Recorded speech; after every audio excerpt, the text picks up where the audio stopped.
Bonjour à tous les BTSDRB, j'espère que vous allez bien. On tient le coup et on continue. Alors on va attaquer un nouveau chapitre, hein. C'est le cours sur la flexion. Donc c'est un cours de résistance des matériaux. Alors jusqu'à maintenant on s'est intéressé aux efforts, ok? Donc les torseurs, etc., les manières de trouver des efforts sur un objet, hein. Je ne vais pas revenir là-dessus. Et maintenant, on va s'intéresser au fait que cette pièce résiste ou pas. Alors ça fait partie des matériaux maintenant. Alors, on va illustrer le cours par un projet qui a été fait l'année dernière, il y a quelques années. Donc, il y a une personne ici qui porte les deux bras, une personne ici qui portait les deux bras, et au milieu, on a une cabine sur laquelle quelqu'un est assis. Et donc, évidemment, on a une flexion, hein, des poutres qui sont là. Alors, on va parler en résistance des matériaux, on va parler de contraintes. Alors, une contrainte, en fait, on va s'intéresser aux pressions à l'intérieur du matériau. Je m'explique. Vous voyez, quand on regarde un bras, à l'intérieur, on a plein de petites pressions. Et ces pressions, si elles sont trop fortes, si elles sont supérieures aux pressions que peut accepter le bois, à ce moment-là, il y a rupture. Ces pressions ici, elles sont fortes et elles sont en mégapascal. D'accord? Le pascal, c'est une unité faible. Le mégapascal, c'est une forte unité. Donc, la contrainte, c'est une pression dans le matériau, ok, qui est en mégapascal. Autrement dit, en newton par millimètre carré. Alors, on y va, on va compléter le cours ensemble. La première question, à quel endroit se situe la contrainte maximum sur les bras? Ben, souvent la contrainte maximum, c'est même pas souvent, c'est tout le temps, eh bien la contrainte maxi, c'est là où ça risque de casser. Donc à votre avis, ça risque de casser où? Bah ici, ça risque de casser ici. Mais ça veut dire quoi casser? Casser, ça veut dire que les pressions sont hyper importantes et sont plus fortes que ce que le bois peut accepter. C'est ça que ça veut dire, casser. C'est une question de pression qui sont supérieures aux pressions que le bois peut accepter. Quels sont les paramètres physiques qui agissent sur la contrainte, donc sur cette fameuse pression-là? Comment ça se fait que ça soit plus ou moins important? Ça dépend de quoi, les paramètres? Bah, ça dépend de la longueur du bras. On voit que plus le bras est important, plus les pressions seront fortes ici, d'accord? Donc plus les contraintes seront fortes. Ça dépend aussi de la section de la poutre. Plus j'ai une section qui sera faible, pareil, les pressions vont augmenter. Alors que si ma section est vachement importante, les pressions seront faibles. Ok. Et puis évidemment, ça va dépendre de l'épaisseur de la poutre également. Et également évidemment de la force que l'on met en bout de bras, hein. Si cette force est faible, la contrainte, donc la pression, sera faible ici. Ok. Alors, la formule d'une contrainte, hein, donc c'est ça, c'est sigma, la contrainte. Vous voyez, c'est cette pression-là. Eh bien, c'est égal au moment de flexion. Alors, souvenons-nous ce que c'est qu'un moment. Un moment, ici, vous voyez,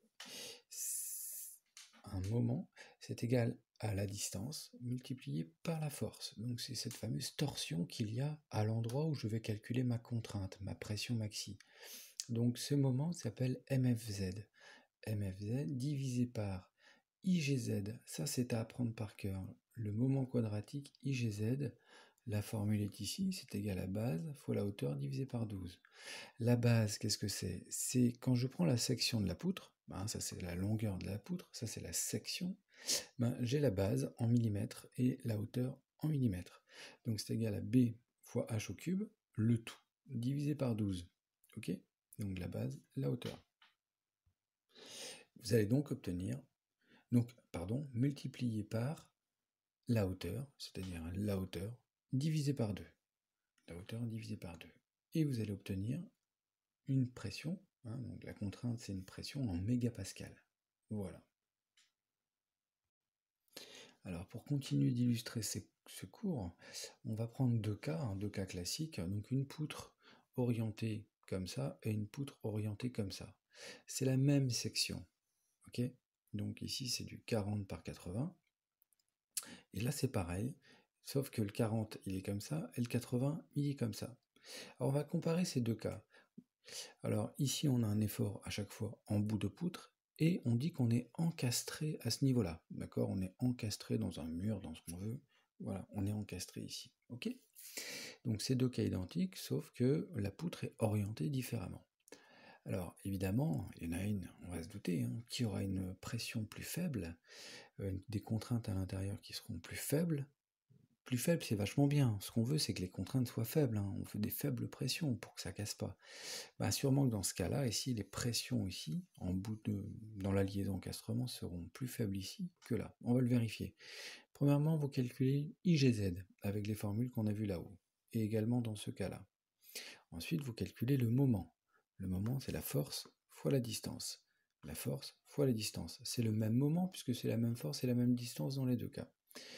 Et ensuite, vous calculez la contrainte. Donc la contrainte à ce niveau-là et la contrainte, pareil à ce niveau-là, avec la formule qu'on a vue plus haut. Vous allez donc me justifier quelle est la poutre qui est la plus résistante. C'est le cas numéro 1 ou le cas numéro 2.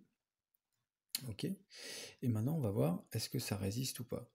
Eh bien, vous me mettez la valeur ici de la contrainte dans le cas numéro 1, la valeur de la contrainte dans le cas numéro 2. Et maintenant, on va comparer au bois. Donc, vous allez regarder sur le site qui est ici, hein, sur le être, ok, et vous allez me dire, bah tiens, dans le cas numéro 1 et dans le cas numéro 2, à combien résiste ce bois? Et vous allez donc pouvoir conclure, est-ce que cette poutre en hêtre et cette poutre en hêtre résistent ou pas? Alors, on fera plein d'exercices, bien sûr, et également, on abordera un logiciel qui est gratuit, qui est très facile à installer, qui s'appelle RDM Le Mans, qui va nous permettre d'avoir des résultats assez rapides et s'épargner, en fait, finalement, les calculs et les petites formules, parce qu'en fait, elles ne sont pas nombreuses, ces formules, que vous devez retenir pour un cas de flexion. Allez, à plus tard et bonne semaine.